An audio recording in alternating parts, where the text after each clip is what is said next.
So it seems that after the announcement last night, we really are back to square one with the lockdowns. I don't know if they're ever going to end. This is how the year 2021 is feeling to me so far.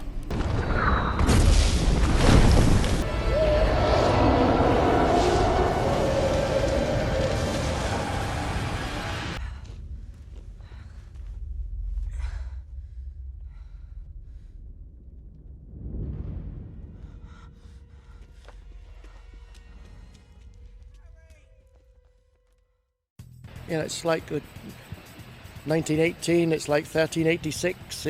It's another plague. At least in this one, we've got the science and the technology to sort it, and hopefully that will carry on. I think we started lockdown 1 on the 23rd of March 2020, and I would imagine that we will be coming to the end of this lockdown or a series of lockdowns on the anniversary. Okay. That's my view. Tidy. I reckon probably 2 months, maybe even into March. I think it'll be in... We're suffering with something worse than a respiratory disease. To start, I've grabbed data from the Office for National Statistics. Here's a graph of the total number of deaths in the UK for the last 10 years. You can see there is a general upward trend. 2019 had somewhat fewer deaths than average. 2020 had somewhat more. Here's a graph of the percentage change in deaths for each year. As you can see, the increase in death in 2015 was about 6.5%. The increase in deaths in 2020 was about 14%. So a slightly larger number of people died. Apparently the NHS was being run so close to collapse that the rest of society would need to totally adapt to protect it.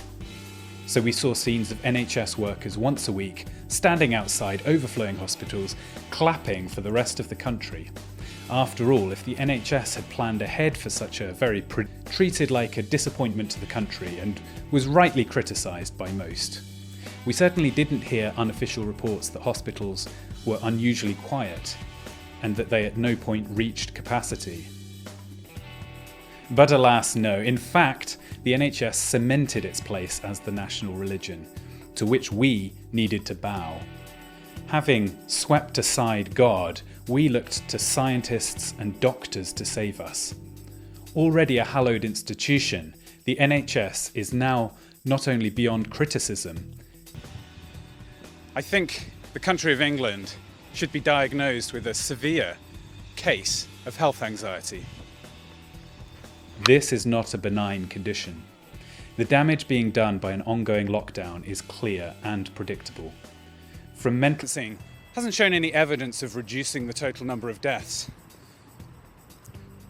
The masks aren't based on science either. This is a trade most people would be keen to make. Whilst many of those in work are helped by the government, the number of job vacancies in many sectors have shrunk. Likewise, while established businesses are helped and large companies such as Amazon flourish, very small businesses close or fail to open. The Conservatives were elected with an enormous majority, and it's several years until the next general election. It isn't possible that the Conservatives could have a bigger political mandate. And what was it that got them centralisation? It's not possible that the government could have more closely followed the diktats of the international elite.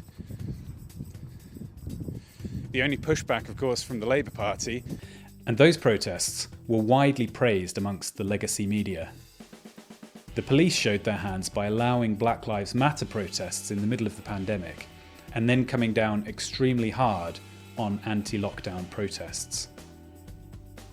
If the government succeeds in tracking us, making it illegal to meet in private, and they ban end-to-end encryption, we will find ourselves in a very scary situation. You might ask, why would the government want to do this? Power. If you have made it to the top, you are almost certainly suffering from a compulsive addiction to power, as are those around you, and you are in an environment which encourages you to indulge the addiction. The strange new habits of the English should not be diagnosed, without considering social factors. Let us consider this: 15 signs that you might be in an abusive relationship.